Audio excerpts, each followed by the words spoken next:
இயேசு கிறிஸ்துவின் இனிய நாமத்தினாலே உங்களுக்கு என் அன்பின் வாழ்த்துக்கள். கர்த்தருடைய கிருபை உங்கள் அனைவரையும் சூழ்ந்து கொள்வதாக. 2 சாமுவேலின் புஸ்தகம் 7வது அதிகாரம் 25வது வசனம். இப்போதும் தேவனாகிய கர்த்தாவே, நீர் உமது அடியானையும் அவன் வீட்டையும் குறித்து சொன்ன வார்த்தையை என்றென்றைக்கும் நிலைவரப்படுத்த தேவரீர் சொன்னபடியே செய்தருளும். கர்த்தருடைய பரிசுத்த நாமம் மகிமைப்படுவதாக. அருமையான ஜெபம். தாவீதுக்கு கர்த்தர் நாத்தான் தீர்க்கதரிசியை கொண்டு தாம் செய்ய போகிற காரியத்தை சொல்லுகிறார். அதில் ஒன்றுதான், கர்த்தர் உனக்கு வீட்டை கட்டுவாராக.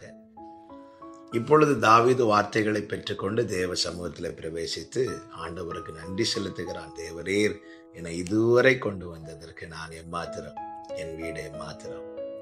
பெரிய காரியங்கள் எல்லாம் எனக்கு சொன்னீங்க ஆண்டவரே, இது உம்முடைய பார்வைக்கு கொஞ்சமா இருக்கிறது.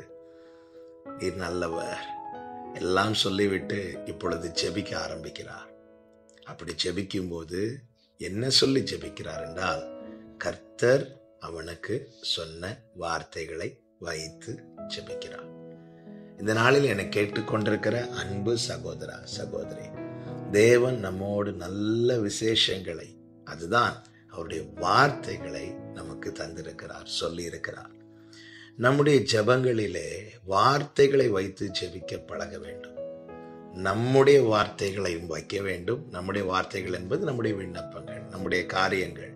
அதோடு விட்டு விடாமல் அவருடைய வார்த்தையை முன்வைத்து ஜெபிக்கணும். அவருடைய வார்த்தை தான் நாம் பிடித்து கொள்ளும்படியான நம்பிக்கை.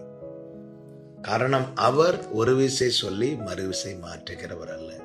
அவருடைய வார்த்தைகள் ஒன்றும் தரையிலே விழக்கூடியவைகள் அல்ல. அவருடைய வார்த்தைகள் ஒன்றும் வெறுமையாய் திரும்பக்கூடியதும் அல்ல. அவருடைய வார்த்தைகளை யாருக்கும் எதிர்க்க முடியாது, கட்டி வைக்கவும் முடியாது. கர்த்தர் யாக்கோபுக்கு ஒரு வார்த்தை அனுப்பினார், அது இஸ்ரவேல் மேல் இறங்கிட்டு. யாக்கோபுக்கு அனுப்பின வார்த்தை இஸ்ரவேல் மேல் இறங்குறதற்கு யாக்கோபின் வாழ்க்கையிலே ஒரு யாபோகாற்றின் அனுபவம் உண்டானது. அதுதான் தேவ சமூகத்திலிருந்து ஜெபிக்கிற அனுபவம். இந்த நாளில் எனக்கு கேட்கிற ஒவ்வொருவருக்கும் சொல்லுகிறேன், சூழ்நிலைகளை பார்த்து சோர்ந்து போகாதீர்கள். வாழ்க்கை என்பது இப்படிதான். சாயங்காலமும் விடியற்காலமுமாகி அது ஒரு நாளாயிற்று. கர்த்தர் பார்வையிலே அது நல்லதாக காணப்பட்டது. மாலையிலே அழுகை, காலையிலே களிப்பு. இதுதாங்க வாழ்க்கை. மேடும் பள்ளமும் நிறைந்தது வாழ்க்கை.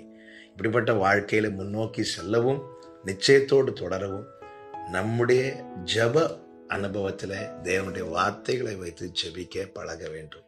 தாவீது அப்படிதான் ஜெபித்தான். தேவனே, நீரனை நம்ப பண்ணின வசனத்தை உமது அடியனுக்காக நினைத்தருளும். என் சிறுமையில் அதுவே எனக்கு ஆறுதல். ஜெபத்தில் கர்த்தர் சொன்ன வார்த்தை. இஸ்ரவேல் ஜனங்களை தேவன் அழிக்க போகிறேன் என்று சொல்லும் போது மோசே கர்த்தர் சொன்ன வார்த்தைகளை வைத்து ஜெபிக்கிறார். ஆண்டவரே, ஆபிரகாம், ஈசாக்கு, யாக்கோபுக்கு இப்படி சொன்னீங்களே, ஆணையிட்டீரே, கானான் தேசத்தை கொடுப்பேன்னு சொல்லி தானே நீங்க கூட்டிட்டு வந்தீங்க. இப்பொழுது ஜனங்களை அழித்தால் ஆண்டவரே மற்றவர்கள் என்ன சொல்லுவாங்க? ஆண்டவரே, வார்த்தையை வைத்து ஜெபிக்கிறான். எதுவும் சொல்லுகிறது, கர்த்தர் பரிதாபம் கொண்டார் என்று.